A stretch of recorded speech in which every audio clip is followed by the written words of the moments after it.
You are living in an experiment. In March of this year, the foreign-born or immigrant population in the United States, both legal and illegal, hit record highs. 51.6 million people in the United States are foreign-born. That is more than 15% of the population of this country, higher than at any time in our nation's history. Many consider these immigrants to be nothing more than workers, but more than half of the immigrants who have arrived since 2022 are not employed. And of the approximately 2.5 million recent arrivals who are not employed, only about 8% say they are actively looking for work. Immigrants now make up over a fifth of the residents in California, in New Jersey, in New York, in Texas, and Florida, our most populous states. But less populous states are also seeing unprecedented immigration growth, with immigrant populations growing by 40% in Delaware, North and South Dakota, and West Virginia. An experiment is a test to discover if something works. The numbers I've just described are a national experiment. And the American people, they're the guinea pigs. We know this is an experiment, a test for which we don't know the outcome, because this level of immigration is new and different in at least three fundamental ways. First, the scale. The amount of immigration we are experiencing is unlike anything our country has experienced before. The United States is now home to more international migrants than any other country in the world, and more than the next 4 countries on the list combined. And in fact, no country in modern or ancient history has experienced numbers like these. Second, the speed.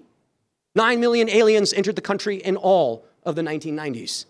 Now, 10 million have entered during just the first 3 years of the Biden administration, with 58% of that increase coming from illegal immigration. This growth is far greater than even our government predictions would expect. The federal census data from 2020 predicted that the foreign-born population of the United States would not hit 15% until 2034. Yet it is 2024, and we have already surpassed that prediction. Third, this wave of immigration is unprecedented in its diversity. Previous waves of immigration tended to come from particular parts of the world that made absorption and assimilation easier. But now immigrants come from every corner of the globe, speak every language and dialect, worship every kind of God, and reflect every culture that exists on the planet. And all of this matters because immigration can only be sustained when it is assimilated.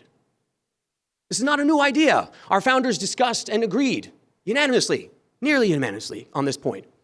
As Jefferson put it, immigrants, quote, should distribute themselves sparsely among the native population for quicker amalgamation. So consider the practical implications of immigration of this size. Immigrants are more likely to be low-skilled compared to native-born Americans. According to one study, nearly a third of adult immigrants to the United States lack even a high school education. And about half of the immigrants to the United States have limited, if any, English proficiency. So imagine a newly arrived immigrant to this country who is low-skilled, has fewer than 12 years of education, speaks little, if any, English, and generally knows nothing about American culture, government, our Constitution, or even their own individual legal rights. Of course, that person can succeed here. And there are inspiring stories of those who have. But that person cannot succeed without a lot of help. Education, language remediation, instruction about citizenship and our history, a supportive and high-trust community that is capable of conveying and reinforcing this information, plus job training, public assistance, housing assistance, healthcare assistance, and the list goes on. Now, multiply that one person by tens of millions. We do not have a system for providing the help that millions of immigrants need to succeed in this country. And of course, a government that is confused about basic biology and incapable of fulfilling basic functions like holding free and fair elections is not equipped to assimilate tens of millions of foreign nationals. Now, this is different than previous generations. We're told that immigration is a part of America's heritage, so we have to accept it. But during the height of the progressive era, In the United States, American businesses who imported immigrant labor also voluntarily promoted Americanization. Henry Ford, for example, compelled his immigrant employees to attend 8-month-long English language courses and other Americanization activities, believing that it was his responsibility to teach them, and this is a quote from Mr. Ford, American ways, the English language, and the right way to live. This was not unique among American corporations, and it spread to many now well-known nonprofits. Eventually, 30 states enacted legislative Americanization programs. I don't have to tell you that there are no widespread corporate Americanization efforts trying to assimilate immigrants to this country today. In fact, in the name of diversity, equity, and inclusion, Americanization efforts are actively discouraged. So today, our country is experimenting with the massive importation of immigrants to this country, a majority of them illegal. It is an experiment because it has never been done before, and no one can assure you that it can work or that it will work. So who's running this experiment and why? There are two main groups. First, the elites in this country, upper class, ruling elites, are the ones in the position to decide whether our border is open or closed and to what degree. And elites benefit from open borders, so that is what they choose. Elites can afford home help and other services, and those things are cheaper if there is a plentiful labor class of low-skilled workers. And that's because low-skilled immigrant workers compete primarily with low-income native-born workers, who then suffer disproportionately from the effects of mass immigration. Low-income native-born workers suffer almost a 1% drop in income for every 1% increase in the immigrant composition of their industry. And although mass immigration has a cascading negative effect throughout the economy, the elite are largely blind to those effects. Unsurprisingly, housing, more than 51 million immigrants causes pressures on the domestic housing supply. Home prices in this country have skyrocketed, making homes now unaffordable in 80% of the United States. And in more than half of the United States, home prices are accelerating faster than wages. Immigrants are straining healthcare availability throughout the country. Just one, safety net hospital in the city of Denver treated 20,000 illegal immigrants in 2023 alone, accounting in $15 million of uncompensated free health care. And immigrants are also straining public schools. Again, in the city of Denver, their public schools in a typical year enroll around 250 illegal immigrant children. They've averaged 500 illegal immigrant children per week this year. An enormous unplanned for cost caused by this surge has required emergency appropriations, paying for everything from remedial English language education and then sourcing healthcare, food, and other services for illegal immigrant minors. Immigration also stresses state and federal penal systems. According to the Department of Justice, 1 in 5 federal prisoners is now an alien. And although many of them are in prison because they committed immigration offenses, many more are incarcerated for other reasons. 46% of these aliens have committed drug trafficking or other drug-related offenses, and another 25% have committed a variety of other violent criminal offenses, like rape. I don't need to remind anyone here of the ever-increasing number of cases of young American women who have been raped and murdered by illegal aliens in this country. Every crime committed by someone present illegally is a preventable crime. Illegal aliens impose enormous social welfare costs on the country, receiving between 84 and 94 billion more in government benefits and services than they pay in taxes. All of these things disadvantage low and middle income Americans disproportionately. And to add insult to injury, our current DEI regime ensures that a leg up will be given to foreign-born candidates when they come into direct competition with native-born Americans, and most especially, though not exclusively, native-born whites.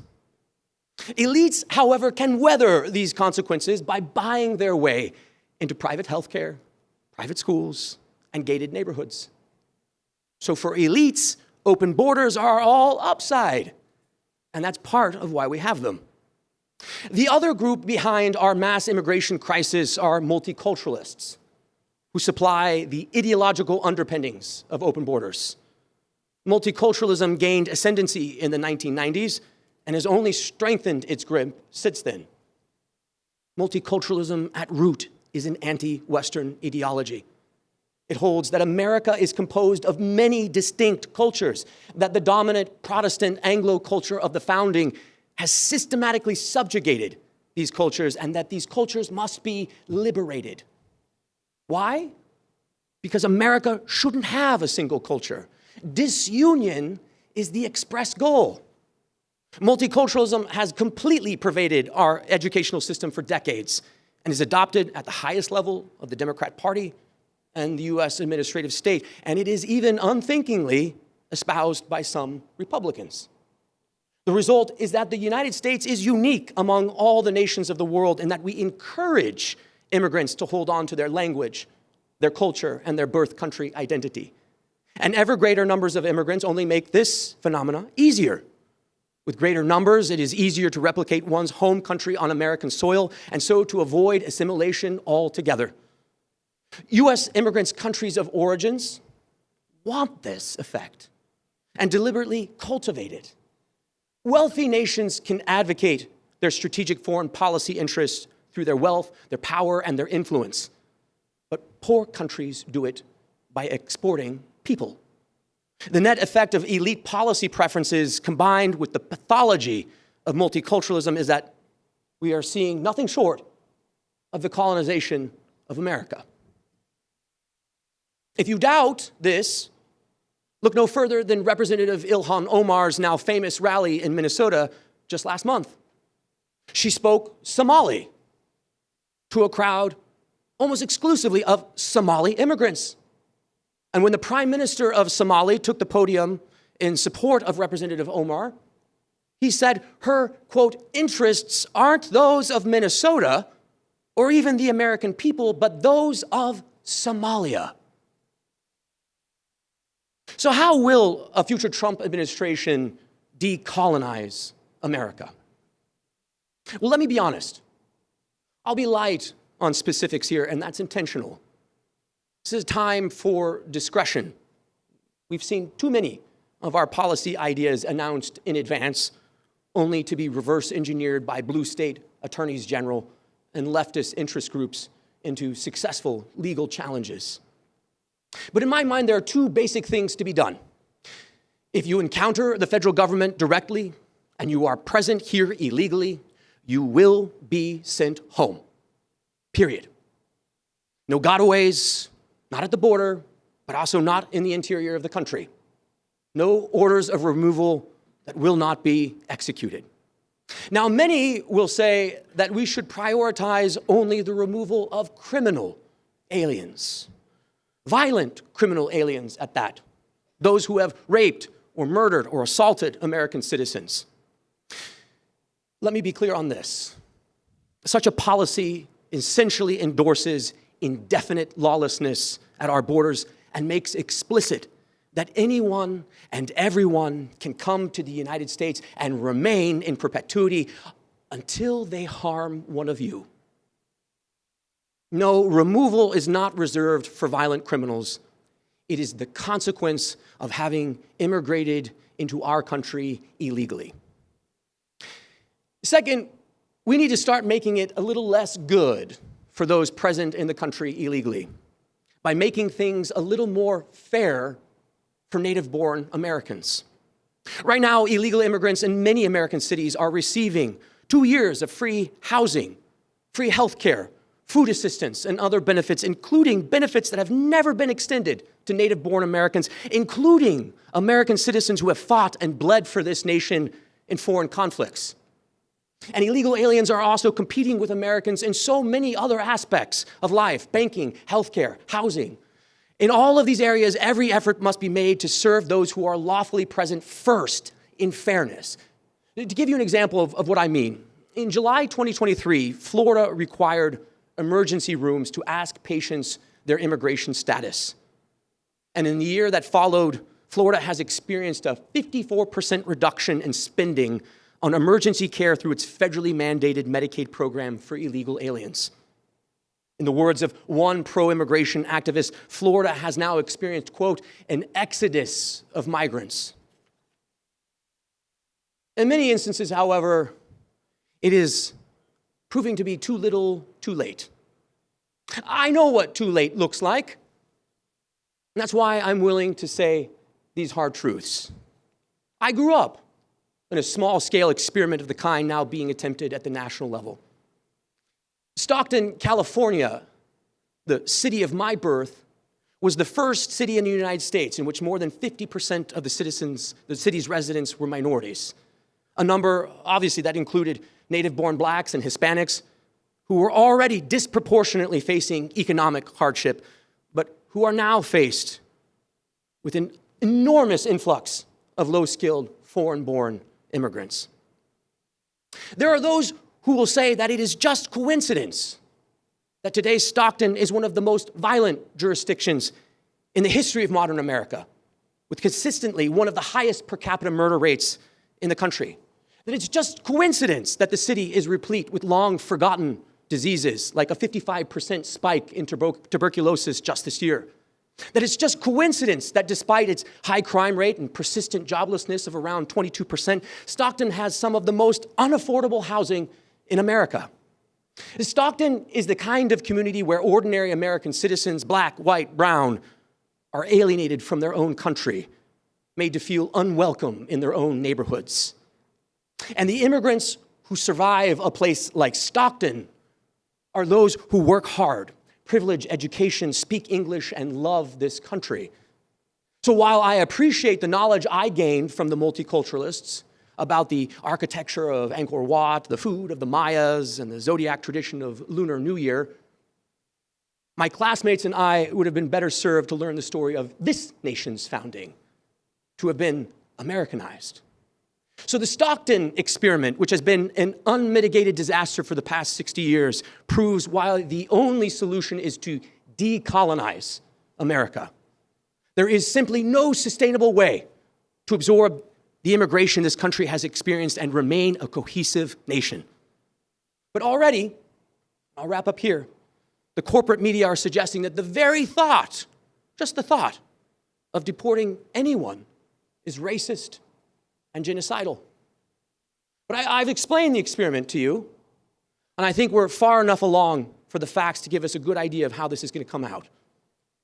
Pat Buchanan once asked whether in an age of mass immigration we can truly say we are still one nation and one unified people. It's a question we should still be asking today, because we cannot live solely on the memory of our republic. Mass immigration left unchecked and without consequence will only continue. And it will remain incompatible with America as we once knew it and hoped to know it again. It is profoundly unfair to millions of Americans in this country who have been pushed aside for the arrival of millions of foreign nationals, all in the service of elite policy preferences in the ideology of multiculturalism. It's time not just to end mass immigration, but to reverse it, to rediscover American culture, not to multiculturalize it, to decolonize and then re-Americanize this country.